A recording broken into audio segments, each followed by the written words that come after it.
Father Campbell's Chapel has 3 different main buildings that never change. All you gotta do is know how to loop them, so when you load in, you'll know exactly what to do. Main A is the easiest to learn, Main B was the funniest, and Main C is the strongest. I do have a complete map guide that goes over all 3 versions of the main building, as well as every single other tile that can possibly spawn in the entire map. Link is in the pinned comment below. Now the reason I say Main B was the funniest is because Main B is the only one that got changed. The other 2 main buildings did not get changed whatsoever. They didn't move around any of the windows, they didn't eliminate any of the windows, they didn't even move around or eliminate any of the pallets that can spawn either. But a few months ago, Main B suddenly lost its strongest window, which used to spawn right there, and they took it out for the funniest reason. It was literally only to nerf Trapper, the weakest killer in the game.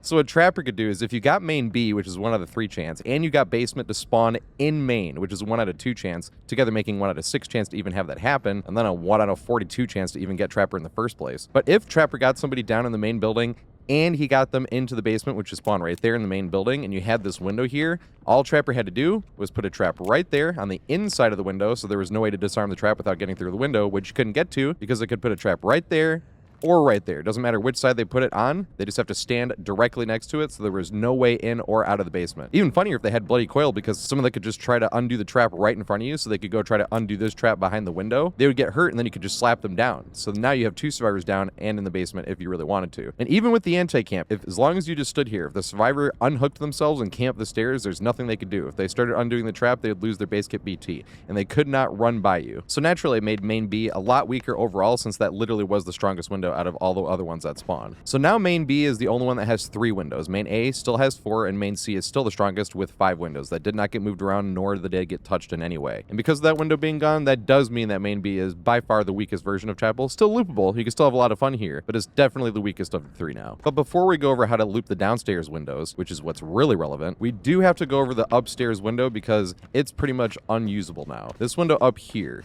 is the only upstairs window, and you didn't really incorporate it into the loop downstairs anyway unless you were out of position or just desperate, but it eliminates one of the only options you could use if the killer goes around this way, which is the way they would really want to go around. So in theory, this window is one of those just win the 50-50, but it's a bit more complex than that, specifically because of the stagger that happens when you hit the ground. Now, it's almost completely unusable if the killer's coming from that direction, because even if they did push you far enough where you had to vault, they just go back down this way, right there, and they're going to beat you. You're not going to be able to make it to that window, and you're not going to be able to make it to that window. No, I wanted him to go the other way. Damn. Or if the killer's coming from that direction, you have nowhere to go, and even if they push you this way where you were forced to vault it, you are going to get hit. The killer would have to make a catastrophic error for you not to get hit as long as they push you back around that way. They just haven't played enough DVD. Simple as that. Really? At least in my book. Now, it is a bit more playable from this side over here, because if they get all the way to right here, there are some mistakes they can make. Although, if they don't make any mistakes and they push you all the way to the edge of this, even if they are a 110 killer and you jump it right on time, you are not making it to that window. Damn it. Maybe we can make this. Yeah, I lied. Now, it is better to loop this way and make to this window, which took me a while to figure out. But even then, even if it's a 110 killer, I still don't think you're going to be able to make it to this window, as long as the killer plays it right and paths right. Now, it's not to say that killers don't make mistakes, because sometimes they will make mistakes, or they don't mind game, and they just push you up here and vault. And if that's the case, you're definitely going to be able to make it to this window. You can take me out here, too. They could also make a mistake where they did play it perfectly, but then they come down and get a little greedy and try to use their power for a hit like an auto down, like Bubba or something like that. And that single-handedly gave us enough distance to make the window in the first place. How can we make this is the question.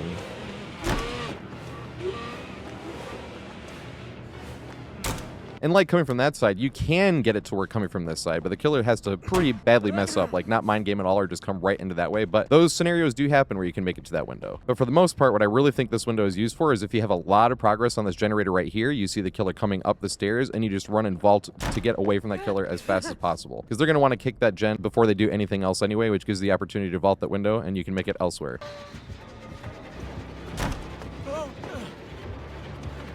Come here.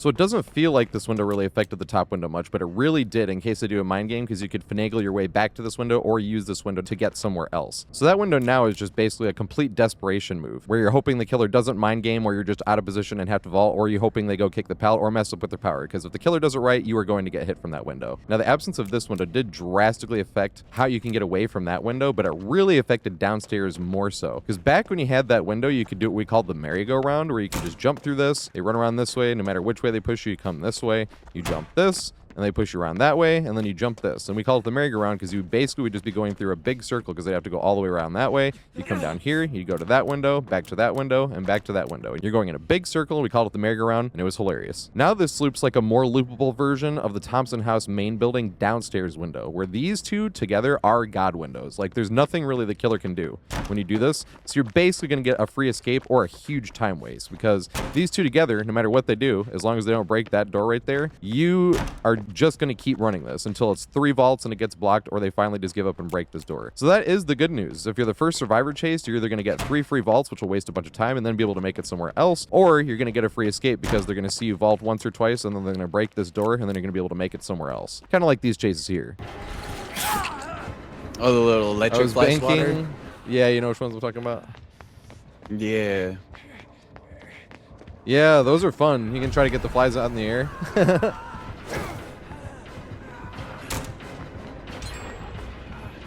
Hit him with a little bzzz. Jump the window, main. It ain't gonna help you. You gotta break that dough.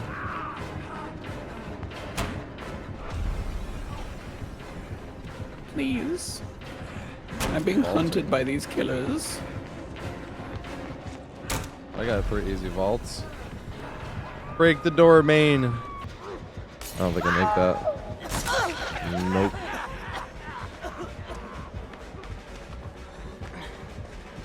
I wonder if I can run him the long way. You could pre-throw this, but I don't want to. Alright, yeah, he hasn't broken this yet. Let's go.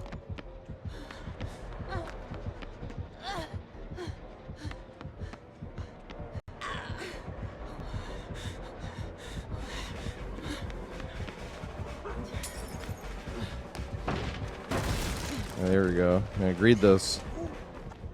Where'd he go? He's like, why are you not going down this way?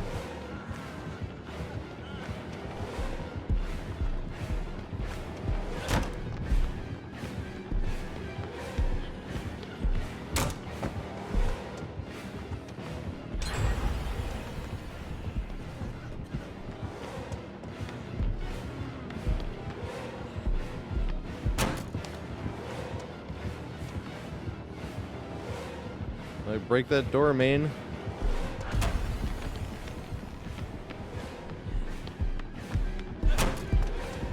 Oh god. So when they break this door is when it gets really interesting, because this window is still kind of strong. Not the strongest window in the world or anything like that. And you can play it back and forth and winning mind games, but you're going to have to win a mind game, because if you're just medium vaulting, you might get hit by a bad ping hit, or you just might get mind gamed into getting hit. On top of the fact that if you're in chase and just vaulting back and forth, you're only going to get your 3 vaults. You don't get more than that, so you're going to get them out of the way faster than you should. So if you're already going to have to win a mind game, that's when you really want to connect it to this window over here, because if we fake this and the killer double backed a little bit and gave us enough distance, now no matter which direction they push us, we can make it back to this window over here, just like that. And the cool thing about this window is, as long as we have the actual proper distance, we're at the maximum distance from the tile, we can make it back to that window no matter which way we're getting pushed. So if we're getting pushed this way, we can run right into this window. We do have enough distance. You can fake it too if you want. And if you have even too much distance where you make it back to the window, you can run around the long way. So if you have too much distance, what I mean by running around the long way is if he really faked himself out, you can run all the way back around and back into this window, because this direction is the best way to use that window. But you could also come around here, try to greed the pallet and make it to that window, which is possible. You actually can greed this pallet. If the killer respects it enough, you can make it to that window. Oh god. Greed it. But that's the other thing too. If you're trying to elongate the chase as much as possible and you already got enough distance to not have to vault that window, you come around here, you might want to mind game this so you don't get another vault. And if the killer does double back, you can play around this window again, maximize on the distance again, not even vaulting, and then make another play on that window or cut to this window right here if you want to. Now, the dangerous part about this window right here is it is literally shaped like a Z-wall. But the thing is it feels a little bit less safe than a Z-wall itself, just because there's easier places for the killers to mind game since we don't have as good line of sight. And the checkpoints are a little bit bigger, so if we wait for the killer to come there and we try to run past the checkpoint, they could have already double backed and beat us to that breakable door right there. It still works. Don't double back. No, just like that. Does he go for the whip this time? Still ain't going for the whip. Double back.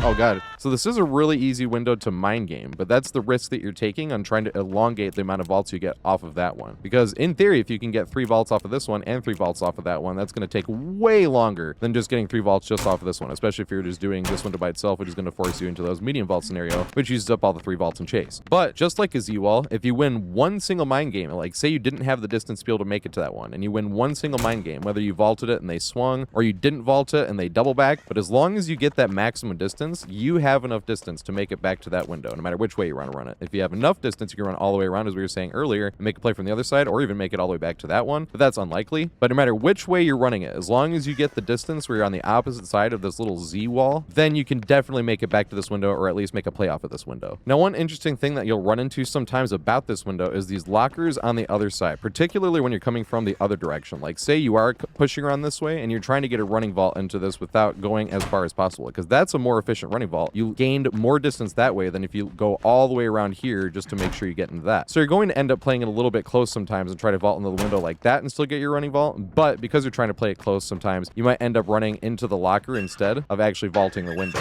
Bro. Oh my God.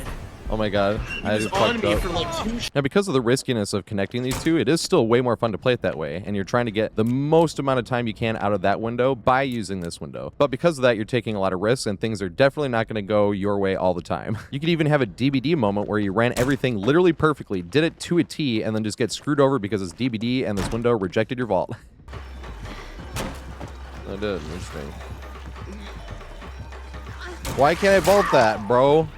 Okay, I should have been able to make that. Plus, there's some killers this window won't work against if they're using their power properly. Plus, there's some killers that have RNG power, like Pinhead's chain, where even if you are doing it perfectly and dodge a projectile, you still get hit by an RNG chain, which makes it so you can't make a play on that window or make a play on that window.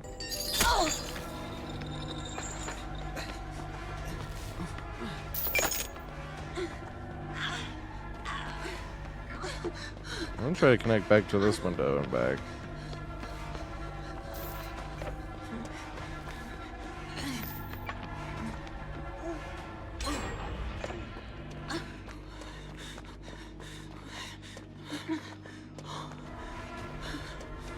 And we still got this window. This is the new main B. And you lucky fucker. He got a good RNG chain, and that made it so we couldn't make a play on that window or make it back to this one. But that's the dichotomy of DBD, because you could also be looping it perfectly, still get outplayed by the killer, and have some random thing get in the way, which makes it turn out perfectly. Yeah, dude, I don't know how the fuck we didn't win this, bro. This is actually astonishing.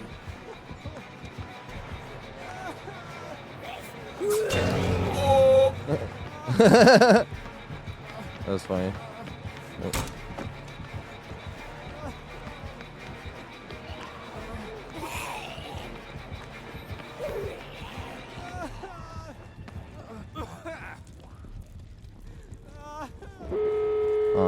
And that's what keeps us all playing DBD, because when stuff like that happens, it's so much fun.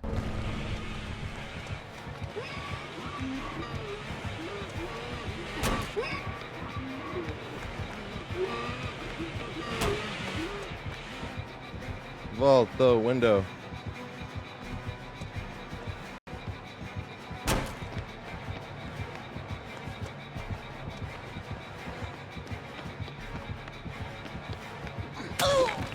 See, that one I got a running vault, but I 100% should have gotten hit there too. Same with that one. If anyone's whining about that, they just haven't played enough DBD. Simple as that. Really? At least in my book.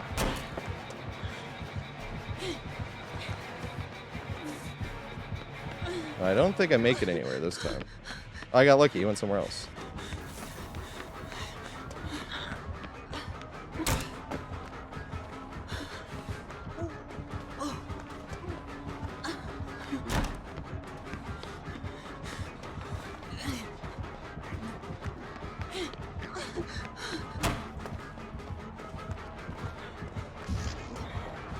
This is main B. I double back. Yes. What the fuck? Well, that's not supposed to happen.